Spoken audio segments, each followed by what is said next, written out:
Hey guys, welcome back to my channel, and if you're new here, like, subscribe. I know you wanna. So since my video yesterday, so many people have been blowing me up saying that there's this video that someone called Vera has dropped on YouTube going over the full situation of Eugenia Cooney, all the lawsuits, all the court documentation that is now public and you can find it yourselves. So I thought to myself, well, I might as well just react to it with you guys. We can all go over the whole thing together. But it essentially reveals exactly what has been going on the past few months and sheds some light on the whole situation and gives us allegedly the real reason why Eugenia Cooney has not been posting online. This whole Eugenia Cooney situation, I think, is a lot bigger than people are aware of. Of course, we've been getting hints from people like Jeffree Star, who is filing a lawsuit with Eugenia Cooney, so there has been talks of lawsuits, so we're all not that surprised that there are court documentations out there. But now they are public knowledge, you can see them yourself. I'm probably saying her name wrong, by the way, Vera, I don't know. She's put it into this whole YouTube video and it's really informative, really in-depth. And I thought to myself, instead of me basically just making exactly the same video, I might as well just react to it for you guys. I won't be reacting to the full video, just some important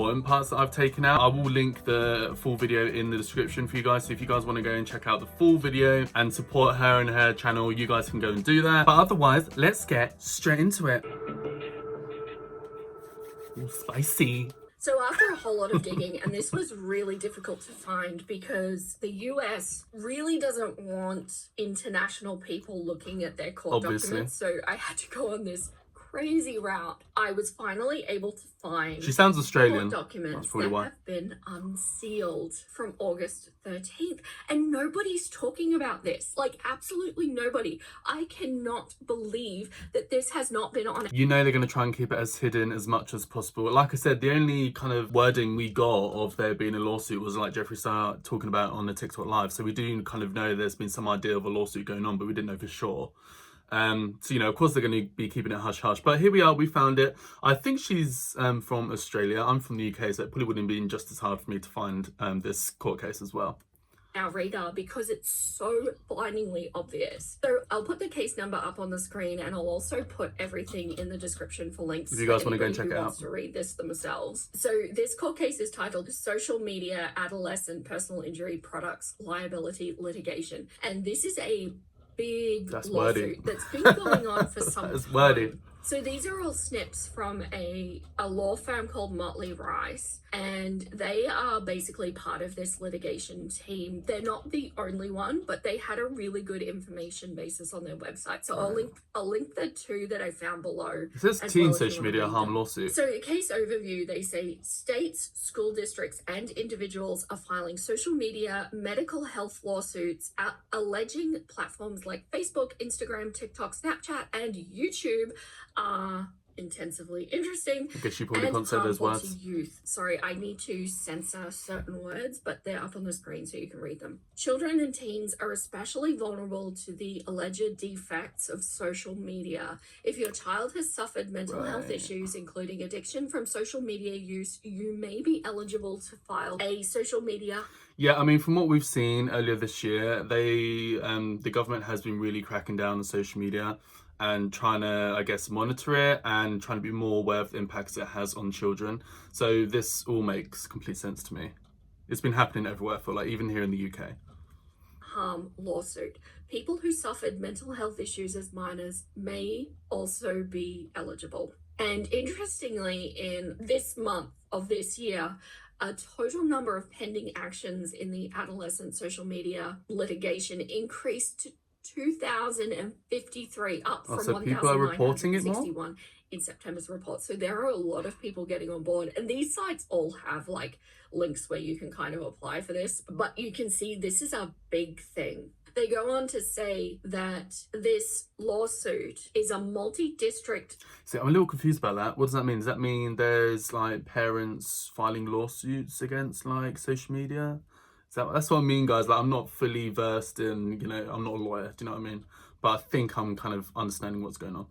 Litigation case centralized in the United States District Court of the Northern District of California. And it involves a whole lot of the major social media platforms. So you can see that TikTok is not the only one. But interestingly, TikTok seems to be the squeaky wheel, especially in what we're going to be discussing regarding Eugenia today. YouTube. So what the plaintiffs are after in this case. Individual plaintiffs. And it's funny because all of those platforms Eugenia Cooney has not been posting on. And I know I've been talking about Lemonade, which is weird Lemon 8 wasn't included in that list right there. So I think Eugenia Cooney has somehow found a loophole and is posting on Lemon 8 now, because maybe that's the only platform she can now post on officially. Request Interesting. compensation for the physical and mental harm caused by social media's defective products. Individual plaintiffs may also claim compensation for their emotional distress, non-economic. The social media lawsuit payout amount per person will vary depending on the unique facts of the case and the severity of the mental or medical condition. School districts and local governments request compensation for the economic damages of social media within their communities. Examples of the damages sought by school districts and governments include costs of repairing physical damage, increased costs associated with monitoring social media, increased need for school resources like psychologists and counselors, and educating teachers and staff about the harm that can be caused by these. Basically, states want to protect the public from further harm due to social media companies' alleged actions. So they are looking for financial compensation, but they're also looking for change. Some of the issues that they're taking with social media is like age verification, time.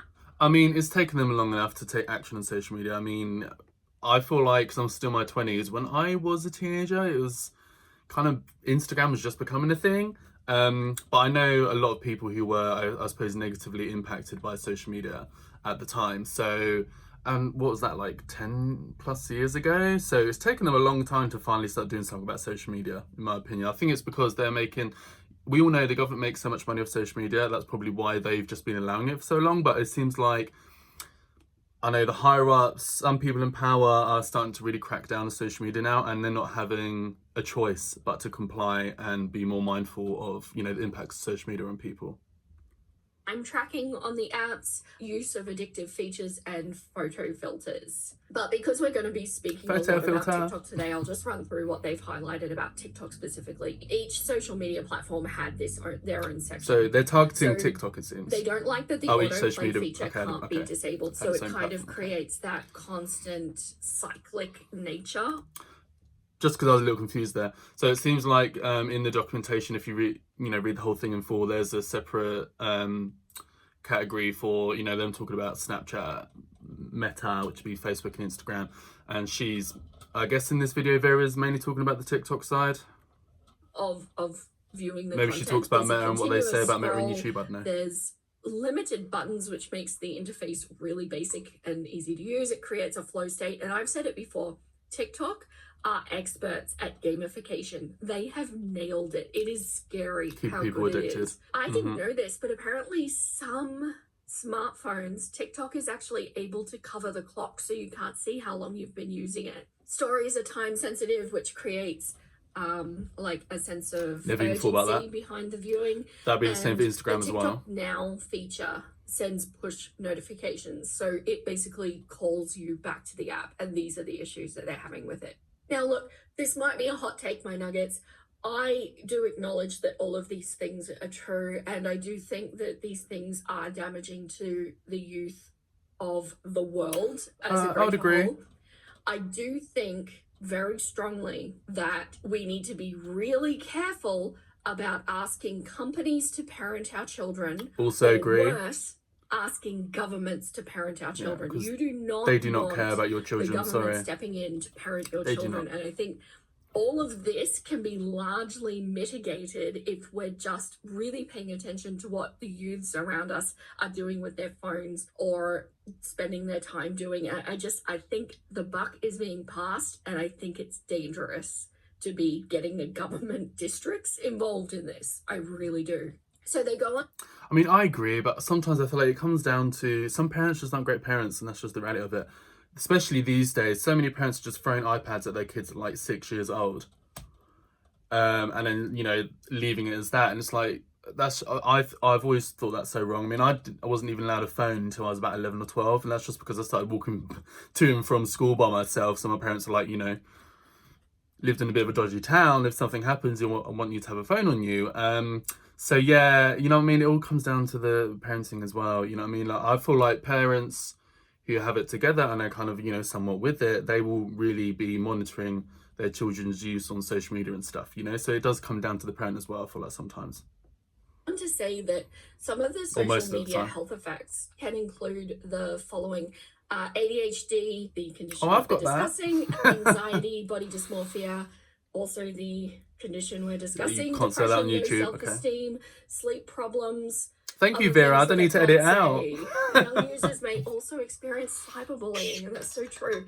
And you know, I grew up as a teen with the internet that was completely unguarded, and absolutely that's a thing that happens, and that can cause all. Yeah, she's probably talking about even before my time, because I'm still in my 20s. I'm assuming Vera's older than me, but in the days of like MySpace and stuff like that, I do remember seeing YouTube videos and stuff of people getting really seriously bullied. Manner of issues. Okay, so now I feel like it's a bit harder to do that. MDL, not a class action lawsuit. Basically, it's a massive federal lawsuit where hundreds, or in this case thousands, of individual cases about the same issue get combined together and handled by one court. Compared no idea to what that means. A class action where it's one person moving forward through the whole thing. In this case, it's families. Come on, Vera, educate us. Companies, including TikTok, over allegations that these platforms are designed to be intensively interesting and cause harm to children and teens. The plaintiffs, that's the people that are doing the suing, are arguing that these companies knew their platforms were causing harm and did it anyway because engagement equals money. So I agree. Exploiting that's clearly what's been going on. Youth to create they don't as much care. money as they possibly can. That money. sounds right, doesn't it? Which is why parenting is so critical here. So you might be thinking, I just said that. Stop talking about all the legal cluckery, and where does Eugenia come in? So this document that I found is specifically about a discovery dispute over Eugenia. And let me explain what that means. So in a lawsuit, there's a process called discovery where both sides have to hand over relevant documents and information. The plaintiffs can request documents from TikTok, and TikTok has to produce them if they are relevant to the case. Well, the plaintiffs want more documents about Eugenia, and that's what this document is outlining. And TikTok is finding so unbelievably hard to not hand over these documents, and that's what this original article was about. And the timeline of when this fight happened lines up perfectly. When Eugenia Cooney got banned. Coincidentally, allegedly, maybe, but probably, with Eugenia's ban. Are we shocked? No. Okay, so let me walk you through this timeline, because when you see all of this laid out in order, it becomes really obvious what's going on. So on the 23rd of May, the infamous day, the incident that kind of sparked all of this, Eugenia where she's vomiting that water, right? During a TikTok live stream. Now, this was actually reported in the news. MSN ran an article about it with the headline, that was the whole water thing. Eugenia Cooney fans worried as TikToker goes AWOL after ending stream not feeling good. Gagged during a live stream. May 24th, Eugenia posts a TikTok video from TikTok's New York City office. Oh, is it the day after? Okay. Visiting headquarters. Obviously, I didn't know it was the day after at all. But was probably scheduled to go out. And coincidentally, it was the day after that Mother's Day incident. So on May 29th, the plaintiffs in this lawsuit send a letter to TikTok demanding supplementary discovery about Eugenia. They basically want documents that talk about TikTok's relationship with Eugenia, because clearly they are forefronting her. Communications between she makes the TikTok money. and Eugenia, internal TikTok communications about Eugenia, user complaints about Eugenia's there's a lot. health, which, I mean, come on, they would be in the thousands, right? Yeah, Any exactly. communications with organizations like the National Alliance for Conditions about Eugenia, and why TikTok blocked searches for her profile and then unblocked them. And I remember that. You couldn't find her for ages. Do you my nuggets? They had her complete. Do you my nuggets? But I remember that happening when Eugenia Cooney, I think first done her last live stream, and you couldn't find her for like a few weeks. I remember I was trying to make videos about it, and every time I typed in Eugenia Cooney in TikTok, I couldn't find her profile. And then all of a sudden, I don't know, a month later, her profile would show up like normal again. So that was strange, and I do remember that happening. completely age restricted and hidden for a time, and then it was released. Yeah, and so the articles say, quote, plaintiffs promptly asked TikTok to supplement its discovery responses limited to specific documents concerning Ms. Cooney. Defendants claim plaintiffs lack good cause or diligence. Not so. Plaintiffs requested these materials on May 29, the same day plaintiffs learned of Ms. Cooney's collapse. So throughout June and July, TikTok refuses. They go back and forth with multiple letters and meetings. TikTok says, no, this is untimely. Discovery closed in April. So one thing I'm noticing is they're calling it a collapse. Well, it wasn't. I believe they're talking about the whole incident where Eugenia Cooney was trying to drink water and she couldn't hold it down and she kept like almost, bringing it back up. I guess they're calling that a collapse. So I'm assuming that's what they're talking about here. Or too late. And I quote, TikTok did not respond for over a month. Plaintiffs then sent another letter on July 8, waiting until July 21st for a response. Plaintiffs requested an H2 the same day and renewed the request on July 23rd. On June the 29th, Eugenia gets mysteriously demonetized from TikTok. Was June. And this is where we all started to get lost because we couldn't identify or point to any specific event that could have caused this. On July 30th, a final meet and confer between lawyers happens. They can't reach an agreement. Quote, on July 30, 2025, lead trial counsel for the parties involved in the dispute. I hope you guys are keeping up. I'm trying. 13th, this particular document, this joint letter brief, gets filed with the court, laying out both sides' arguments about whether the judge should force TikTok to hand over more Eugenia documents. Right. So do you see this? Do you see what's happening here? Eugenia had her incident on, I know they're calling it a collapse. I wouldn't define it as a collapse, but let's just roll with it. This is the language they're using. So I'm not the only one thinking collapsed on TikTok's platform. The plaintiffs immediately went, oh yeah, yes, we need discovery about very this. Compelling TikTok evidence. said no, and right in the middle of that legal fight, Eugenia gets banned. Yeah. Seriously. That's what happened.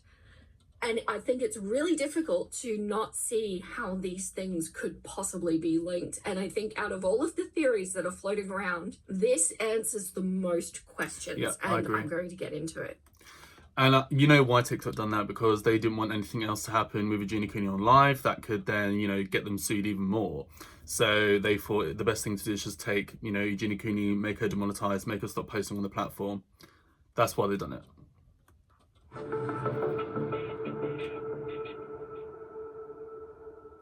So let's talk about what the plaintiffs are actually saying in this court document, because it's damning. The plaintiffs argue that Eugenia is directly relevant to their case because she is evidence that TikTok knew that their platform was causing harm and did nothing, or worse, actively promoted harmful content. Yeah, because they knew what was wrong with her. TikTok brought her into its inner circle, redacted, at brand events, including TikTok's live programming and TikTok's live battles entitled they pushed her Road account to Superstar. Let me repeat that. TikTok, the company, invited Eugenia to corporate events, featured creator events, Road to Superstar competitions, and importantly, there is a massive reduction right there before at branded events. What is there, my nuggets? It's in a circle. I would love to see what is under that black bar, because I think there is something heckin' juicy right there. You know what, I have a theory that it could be, and it could be a reach. You guys let me know down in the comments. I wonder if they're mentioning Jeffree Star. Because a lot of the Eugenia Cooney stuff that they done with TikTok, she done it through and with Jeffree Star a lot of the time. A lot of Eugenia Cooney's big events were with Jeffree Star. And if that's the case, I wouldn't be surprised if Jeffree Star has gone over this document and that was the lawsuit Jeffree Star maybe was talking about that he's done with TikTok. And maybe to get his name taken out of these documents, right?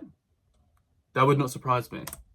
Quote, to date, TikTok has produced over 300 documents referencing Ms. Cooney, its relationship with her, user complaints about her, and related harm to users with conditions. So 300 documents. That means TikTok has hundreds of internal documents about Eugenia. Probably more than user 300. Complaints about her and discussions about her conditions harm to youth. quote, TikTok's relationship with Ms. Cooney was also a central topic during redacted disposition in February 2025. So before something the happened in collapse, February. there was a deposition where TikTok employees were questioned about Eugenia.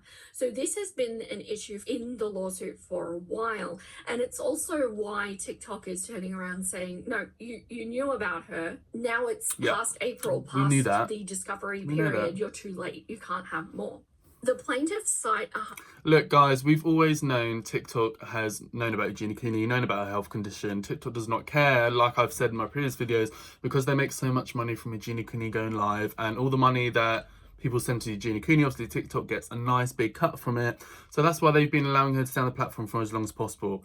As we know, these social media platforms, they actually don't care about the mental well-being of the people viewing their social media platforms. They just care about the money they make. And I think this is why I think Eugenia Cooney is such a big part of this, you know, court case, whatever you want to call it. And because she is like the example of how TikTok doesn't really care about who's viewing their platforms. They only care about money.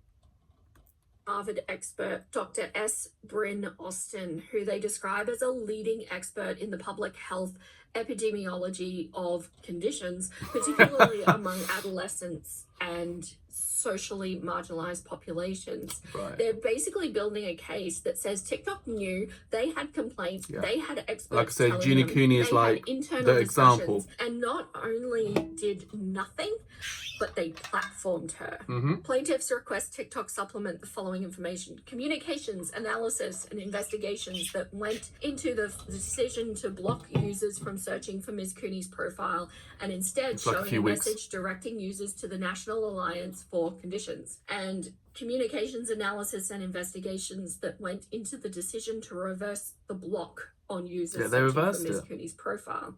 And this one's really interesting to me. The plaintiffs want documents about TikTok's decision to block the searches for Eugenia's profile. So at some point, if you search for Eugenia on TikTok, you got redirected to a conditions resource. I don't remember that. And then TikTok reversed that and let people find her again. The plaintiffs want to know why they did that. Because they wanted to who made that decision, keep the money from Eugenia Cooney. What were the internal discussions? Because that shows TikTok knew her content was harmful. They acknowledged it by blocking the searches, and then they unacknowledged it.